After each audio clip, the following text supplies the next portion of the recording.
আচ্ছা, এসআইআর এর form fill আপের ব্যাপারে এখনও অনেকেই কনফিউশনের মধ্যে আছেন। বিশেষ করে এই যে দুটো কলাম রয়েছে, এইটা আর এই কলামটা, মানে কনফিউশনের মধ্যে আছেন যে আসলে এই দুটোই ফিল আপ করতে হবে, না একটা ফিল আপ করতে হবে, একটা ফিল আপ বাদ দিতে হবে। হ্যাঁ, তো দেখুন আমার এই ভিডিওটা দেখুন, আমি সহজভাবে আপনাদেরকে বোঝানোর চেষ্টা করেছি, আপনারা 100% বুঝতে পারবেন। হ্যাঁ, তো প্রথমে যে ফর্মটা নিয়েছি যে 2002 সালে যে ব্যক্তির আহ, ভোটার লিস্টে নাম আছে, সেই ব্যক্তি কিভাবে ফর্ম ফিল আপটা করবেন। হুম, তো এসআইআর এর ফর্মটা দেখতে এরকমই। এটাই হচ্ছে এসআইআর এর ফর্ম। সবার উপরে থাকবে কি, ভারতের নির্বাচন কমিশন গণনা ফর্ম। এখানে বিএলও, বিএলও নেম এবং বিএলওর মোবাইল নাম্বার। মোবাইল নাম্বারটা এই কারণে দেওয়া যাতে আপনাদের ফর্ম ফিল আপের সময় কোনো সমস্যা হলে আহ, মানে ওনার সাথে যোগাযোগ করতে পারেন, সমস্যার সমাধান করতে পারেন, এই কারণে। এই যে কলামটা রয়েছে, এখানে নির্বাচকের নাম, এপিক নম্বর, ঠিকানা ইত্যাদি এইসব দেওয়া রয়েছে। আর এই কলামটাতে রয়েছে ক্রমিক সংখ্যা, অংশ নম্বর, বিধানসভা বা লোকসভার নাম, তারপর রাজ্যের নাম। এখানে রয়েছে কিউআর কোড একটা, হ্যাঁ, এখানে একটা সিক্রেট কিউআর কোড আছে, আর কি যারা অফিসাররা আছেন ওনারা এটা নিয়ে অত ভাবতে হবে না। এটা হচ্ছে ছবি, আপনার ভোটার কার্ডে যে ছবি রয়েছে সেই ছবিটাই এখানে দেওয়া আছে। এখানে আপনাকে একটা পাসপোর্ট সাইজের ছবি সাঁটিয়ে দিতে হবে, হ্যাঁ, যেটা বর্তমানে আপনার মুখের সাথে মিল আছে এমন ছবি। দরকার হয় আপনি একটা আম, ছবি তুলে নিয়ে এখানে মেরে দেবেন, সাম্প্রতিক ছবি।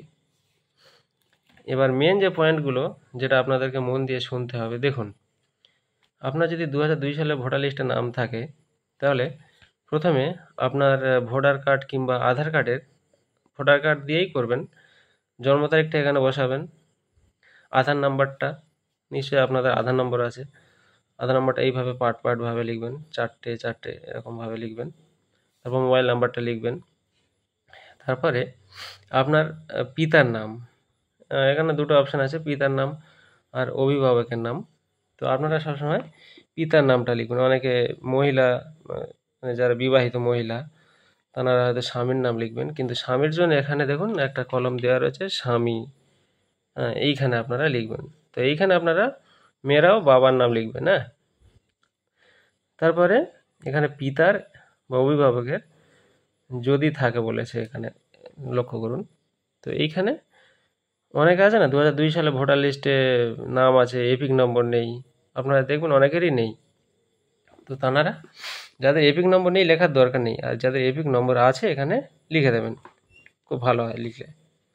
মায়ের নামটা লিখবেন আপনাদের, মায়ের যদি এপিক নম্বর থেকে থাকে 2002 সালে ভোটার লিস্টে, সেটা লিখবেন। আর খেয়াল রাখবেন এই যে নামগুলো না, এই যে আমি দুটো নাম লিখেছি বাংলাতে, এটা আপনারা বাংলাতেই লিখবেন। কারণটা হচ্ছে 2002 সালে যে ভোটার লিস্টটা, তাতে দেখবেন সব কিন্তু বাংলাতেই লেখা। তো সেই ভোটার লিস্টের নাম অনুযায়ী কিন্তু আপনারা যে নাম বাংলাতেই লেখা আছে আপনার, সেই হিসেবেই বাংলাতেই লিখবেন, কিন্তু হ্যাঁ, ইংরেজিতে লিখতে যাবেন না। বাংলাটাই বেশি গ্রহণযোগ্য। আমি শুনেছি যারা বিএলও আছেন ওনারা বলেছেন যে এটা বাংলাতে লিখতে হবে। তারপর দেখুন নির্বাচকের নাম, এইখানে আমি একটা নাম নিয়েছি। আমি 2002 সালে ভোটার লিস্টে আপনার এটা বুঝিয়ে দিয়ে আপনাদেরকে দেখাচ্ছি। তাহলে এই যে নামটা আমি এখানে লিখেছি দেখুন, এই ইসমাইল পিয়াদা বলে একজন নাম, ব্যক্তি, তার নামটা এখানে লিখছি, কারণ এনার নাম 2002 সালে ভোটার লিস্টে আছে। তার এপিক নম্বর, হ্যাঁ, যদি থাকে এখানে লেখা আছে, যদি না থাকে লেখার দরকার নেই, যদি এপিক নম্বর থাকে অবশ্যই লিখবেন। আর আত্মীয়ের নাম, ভাবছেন হয়তো আত্মীয়ের নাম মানে কি যার তার নাম লিখে দিলে হয়ে যাবে, বিষয়টা এমন না। আপনার পিতার নাম লিখবেন। 2002 সালে ভোটার লিস্টে দেখবেন আপনার নামের সোজা সোজি এরকম সম্পর্ক বলে একটা জায়গা আছে, পিতা আর সম্পর্কিত ব্যক্তির নাম, সেই জায়গাটা আপনার বাবার নাম লেখা আছে, সেইটা এখানে লিখবেন। আর এখানে দেখুন সম্পর্ক, সম্পর্কটা পিতা হবে। জেলা, আপনি যে জেলা থেকে বিলংস করেন সেই জেলার নাম লিখবেন। রাজ্য পশ্চিমবঙ্গ। হুম, বিধানসভা ক্ষেত্রের নাম, আপনার যে বিধানসভা সেই বিধানসভা ক্ষেত্রের নাম লিখবেন। মানে সেই সময়ে আপনি 2002 সালে যে বিধানসভার আন্ডারে ছিলেন সেই বিধানসভার ক্ষেত্রের নাম লিখবেন কিন্তু। হ্যাঁ, নিচে দেখুন এখানে কি আছে, বিধানসভা ক্ষেত্রের নম্বর, অংশ নম্বর, ক্রমিক সংখ্যা। এইটা অনেকে ভুল করছেন। আপনারা 2002 সালের ভোটার লিস্টের ওখানে দেখবেন বিধানসভা ক্ষেত্রের নম্বর সবার উপরে। আচ্ছা, আমি দেখাচ্ছি আপনাদেরকে যাতে বুঝতে সুবিধা হয়। 2002 সালের ভোটার লিস্ট, এইটা দেখুন, এইটা হচ্ছে কিন্তু 101। এটা বিধানসভা ক্ষেত্রের নম্বর। ইংলিশে লিখবেন, এটা বাংলাতে লিখবেন না, কারণ বিলরা বলেছেন এটা ইংলিশে লিখতে। আপনারা ইংলিশে লিখবেন 101। তারপর কি আছে, অংশ নম্বর। দেখবেন এই সাইডে এইখানটা অংশ নম্বর, তাহলে 109। আপনারা ইংলিশে লিখবেন এটা। ক্রমিক সংখ্যা, ক্রমিক সংখ্যাটা কি লিখবেন, 2002 সালে আপনার ক্রমিক সংখ্যা বলতে এই দেখুন এইখানে লেখা আছে ক্রমিক নম্বর। সেই হিসেবে আপনার যে লিস্ট রয়েছে সেই লিস্টের এই যে সিরিয়ালটা ক্রমিক নম্বরটা কত এ আছে। আমি যেমন এখানে লিখেছি দেখুন 107। কি নাম ছিল, ইসমাইল পিয়াদা। 107 ইসমাইল পিয়াদা, পিতা তালেব পিয়াদা। আমি ফর্মে সেটাই ফিল আপ করেছি। এপিক নম্বর দেওয়া আছে, দেখুন এখানে অনেকের এপিক নম্বর দেওয়া নেই। এইগুলো হ্যাঁ, তো যাদের নেই তাদের এপিক নম্বর লিখতে হবে না। তাহলে এই অবধি গেল যাদের 2002 সালে ভোটার লিস্টের নাম ছিল, বোঝা গেল। আর সবশেষে এইখানে নির্বাচক বা পরিবারের যে কোনো সাবালক সদস্যের স্বাক্ষর, বাম হাতের বৃদ্ধাঙ্গুষ্ঠের ছাপ, আত্মীয়তার ধরন উল্লেখ করুন। ঠিক আছে, যদি পরিবারের যে কোনো একজন সাবালক সদস্য যদি সিগনেচার করতে পারেন সিগনেচার করবেন, কিংবা ওই আঙুলের ছাপ দেবেন। আর আত্মীয়তার ধরন সেটা পাশে লিখে দেবেন, যে যা হন আর কি সম্পর্কে সেটা লিখে দেবেন। এবারে আমি দেখাবো যাদের 2002 সালে ভোটার লিস্টের নাম ছিল না। ওকে, যাদের 2002 সালে ভোটার লিস্টের নাম ছিল না, তাঁরা কি করবেন? তাঁরা কি এই দুটো ফিল আপ করবেন, এইটা এবং এটা? না, তাঁরা মোটেও দুটো ফিল আপ করবেন না। আমি দেখিয়ে দিচ্ছি আপনাদেরকে, এক সেকেন্ড। তাঁদের জন্য আমি এই ফর্মটা ফিল আপ করেছি। হ্যাঁ,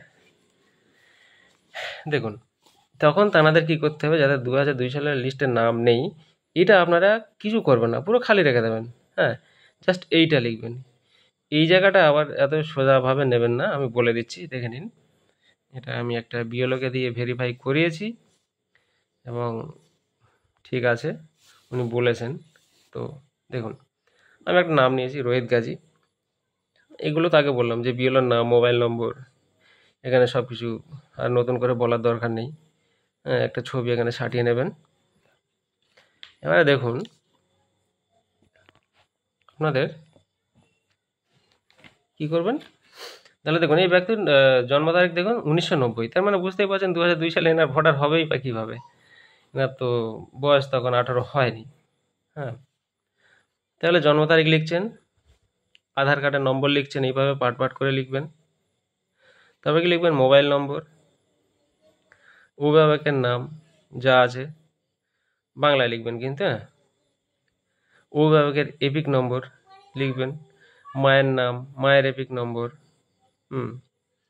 আর যদি বিবাহিত না হন তাহলে এটা খালি রাখবেন, এই যে দুটো কলম। আর যদি বিবাহিত হন তাহলে স্বামী স্ত্রী, যদি মহিলা হয়ে থাকেন তাহলে স্বামীর নাম লিখবেন, আর ছেলে হলে স্ত্রীর নাম লিখবেন। হ্যাঁ, এটা আমি আগে বলেছি। এবারে দেখুন, এটা আপনারা কিছুই করবেন, এটা খালি রেখে দেবেন। না, এই জায়গাটা দেখুন, আত্মীয়ের বিবরণ যার নাম পূর্ববর্তী কলামে সর্বশেষ এসআইআরে দেওয়া হয়েছে। এইখানে আমি কি করেছি, একটা নাম লিখেছি সাহেব গাজী। আমি পরে বুঝিয়ে দিচ্ছি। হ্যাঁ, তার এপিক নম্বর যদি থাকে, আত্মীয়ের ধরন,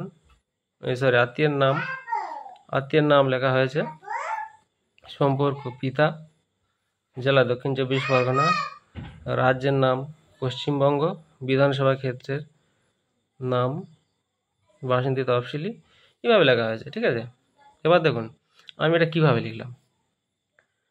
এই যে সাহেব গাজী লিখলাম, এই ব্যক্তি কিন্তু এনার বাবা ছিলেন, তাহলে এনার বাবার 2002 সালে ভোটার লিস্টে নাম ছিল, সেই হিসাবে এনাকে দিয়ে এসআইআর অ্যাপ্লাই করা হচ্ছে। আমি 2002 সালে জাস্ট লিস্ট আপনাদেরকে দেখিয়ে দিই। আচ্ছা, না ক্রমিক নম্বরটা কত ছিল? 95। তাহলে 95 দেখুন সাহেব গাজী, 95 সাহেব গাজী। সব কিছু দেখা যাচ্ছে। তাহলে এনার বাবার নাম, এপিক নম্বর,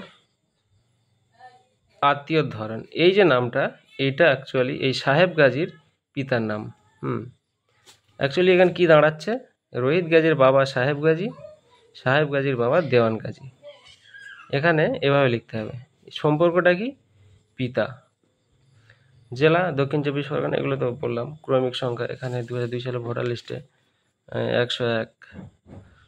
বিধানসভা ক্ষেত্রের নম্বর, অংশ নম্বর কত ছিল? 109। আর ক্রমিক সংখ্যা এনার কত? ক্রমিক সংখ্যা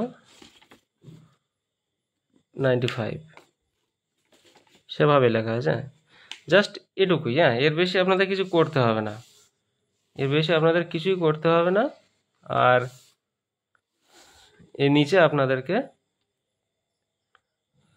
যারা সিগনেচার করতে পারেন তারা সিগনেচার করে দেবেন। আর তাহলে এটা আমি লাস্টে যেটা বললাম, এটা কি যাদের 2002 সালে ভোটার লিস্টে নাম ছিল না। ওকে, এভাবেই আপনারা করবেন। আর যদি কারোর কোনো সমস্যা হয় বুঝতে, আপনারা আমাকে কমেন্ট করবেন, আমি আপনাদেরকে রিপ্লাই দেবো। ওকে।